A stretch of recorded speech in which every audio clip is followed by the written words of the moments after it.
मटियानी मां सिंधियाना news network जे reporter Ejaz Bugio मूजिब हाल में अदालती सुनवाई खां वापसि ईंदड़ शख़्स ते जवाबदारनि खंजरनि ऐं चाकुनि सां हमलो करे इमामदीन रंग ऐं संदसि पुट खे ज़ख़्मी करे छॾियो।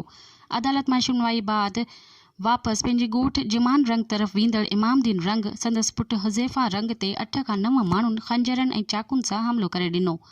हमले में खंजर ऐं चाकू लॻण करे इमामदीन रंग ऐं संदसि मासूम पुट हुज़ैफ़ा रंग ज़ख़्मी थी पियो, जिन खे शहरियुनि पारां ज़ख़्मी हालत में फौरी तौर ते तालका अस्पताल हाला पहुचायो वियो, जितां ॻणतीअ जोॻी हालत में इमामदीन रंग खे हैदराबाद सिविल अस्पताल मुंतक़िल कयो वियो।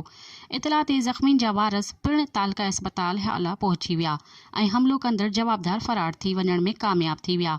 इन मौक़े ते ज़ख़्मी थियलनि जे वारसनि जो चवणु हो त बिरादरी जे माण्हुनि सां ज़री ज़मीन जो मामिलो हलंदड़ आहे। उन्हनि हमलो कयो आहे ऐं इमामदीन समेत संदसि पुट खे ज़ख़्मी करे 3 लाख रुपया पैसा बि फुर करे विया आहिनि। हमलो कंदड़ कोर्ट मां वापसि ईंदड़ असांजे माण्हुनि ते हमलो कयो वियो आहे। मुलविस जवाबदारनि ख़िलाफ़ फौरी तौर ते क़ानूनी कार्रवाई करे असांखे इंसाफ़ फ़राहम कयो वञे।